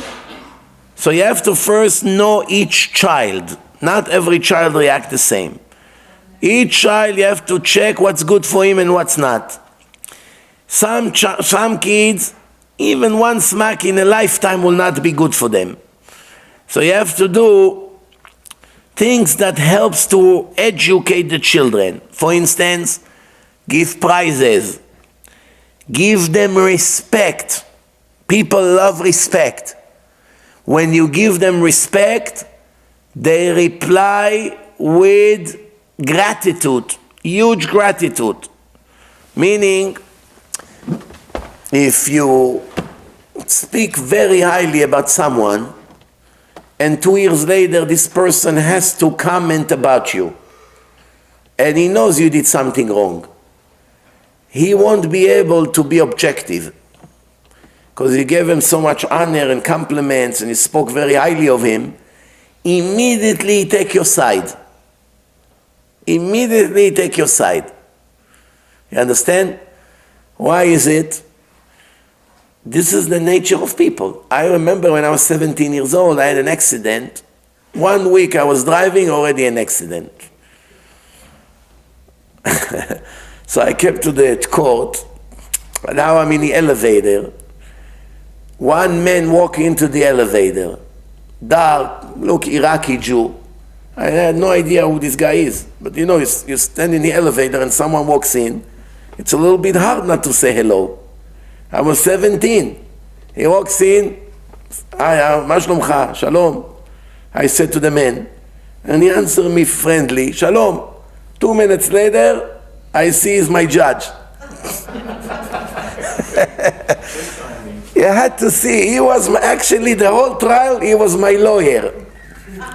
He wasn't my judge. For instance, you know, I started to speak and I said, oh, my mother has problem with her knees and, you know, I have to drive her to the doctor. You know, I was telling. So he said to me, oh, you know, so you have to take your mother every week, twice a week to the doctors, right? He actually was putting words in my mouth. I understand what it is. I myself have daleket prakim. I have problems in my joints. Do you know why the mother has to suffer? I suggest we give him the license during the daytime, not at night, and we give him 60 days conditional suspension, and he has to go visit the guy that he hit, you know, to make sure he's okay. He found such a funny punishment, and basically let me go. What happened if I would be nasty to him in the elevator? Imagine if he would tell me hello, I say, 2 years in jail. Go full force against me. Even hello, already it's a bribe. Hello, it's a bribe. Smile, it's a bribe. Smile, it's a bribe. I give you an example. Why they want companies that their salespeople will be pretty women? Why they always choose pretty women? If they see a non-pretty woman, they don't want her to be a saleswoman. They give her excuses. They only want pretty women. Why? Because they know it's a guarantee sale. All the foolish guys, she comes, how are you, Mr. X? Hi, nice to meet you. My name is Christine. Where do I have to sign? He doesn't even read bichlal. That's how it goes. That's a bribe. That's a bribe. That's a bribe. Without realizing it's a bribe. You know, I give you an example. When a person lives with a goya in his home, he knows he's living in a sin. He comes to lecture, he's trying to get out of it. It's very difficult to give him words of rebuke because he's now actually being bribed as we speak. He's receiving bribe. The bribe blinds him. He will find every possible reason that he's not doing something so horrible, while he's still under the influence of the bribe. If you separate him from the bribe even a week, then you will see right away how he talks completely different. When a speaker speaks against those who smoke cigarettes, that it's a big sin from the Torah, there is always going to be few people from the audience who will challenge that. Not one of them will be a non-smoker. All the non-smokers, not with their head, agree 100%, it's damaging his health, it's a sin from the Torah. Always the one who gets angry and fight are the smokers. Well, you're killing me now. Telling me I'm a sinner? What am I doing? Smoking cigarettes here and there? Yeah? ונשמרתם לנפשותיכם. It's written in the Torah, you're not allowed to do anything that damage the body. So many rabbis are smoking. They're breaking the rules of the Torah. Rabbis sometimes also speak Lashon Hara. You saw those few rabbis who wrote against me? One of them is bringing a Christian missionary into his shul in Boca Raton, Goldberg. He signed a letter against me, Ephraim Goldberg, bring the #1 Christian missionary who hunt Jewish souls and destroy them. He brings them as a guest of honor into his shul in Boca Raton. Now you understand which rabbi ran to sign against rabbis that give their life to save souls? Check who they are. Nothing is coincidence. Someone that is able to sign against someone who go and save Jews, even if he hates him, even if he did something personal to him, but is able to sign and prevent his actions from saving souls, that shows that this person is not kosher. You check more and more and more, and you dig, and you see that something is not right. It cannot be. If you have a doctor who saved thousands of soldiers in a war, doctor, you hate him, you're able to stop him from his work? If you lock him in a cage and soldiers are dying, what does it show about you? The answer is clear. So there's big demonstration now all over. People waking up. They want to put him on a ban. That's what he deserves. A ban is a gift for him. He deserves a lot worse punishment than that. If today there was Sanhedrin, there would be definitely execution. Mediach la'avodah zara. Execution for the Christian and for the one who helps him.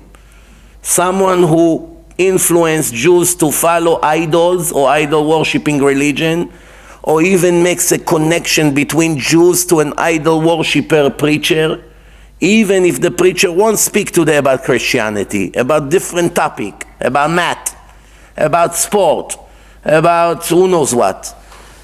But the fact that the audience makes connection with the speaker and they come after the lecture and shake his hand and he gives his business cards and he may have CDs and books and they go online and they begin to listen to other of his speeches, it's enough that one of them become Christian and this person will have to pay for him and his children and grandchildren until the end of time. Someone that is God-fearing, will dare to bring a Christian missionary that is all over YouTube hunting Jews. He have a seminar to teach Christians how to become missionaries. Do you understand who we're talking about? The rabbis of the students that hunt Jewish souls is invited to his synagogue in Boca Raton. I cannot go there. I'm a Hitler. I'm not allowed to speak to the Jews to make them Shomrei Shabbat, to stop with their stealing and their all kinds of crimes that they commit. Someone like me that speak and tell the truth of the Torah, it's not good for them. But this missionary who believes in JC, that he's the God, and everyone should worship him, and all the people who worship him has no share to the world to come, he is a guest of honor. He gives his life to bring them in. All the rabbis already started to write letters, the Beit Din, he wrote a letter, everything is fully committed to this idol worshipper to come. Do you understand what kind of rabbis we have today in our world? This rotten, He still consider himself a rabbi? He considers himself a rabbi. I consider him as the biggest enemy of the Jewish nation, the biggest threat. Why? He calls himself modern Orthodox rabbi.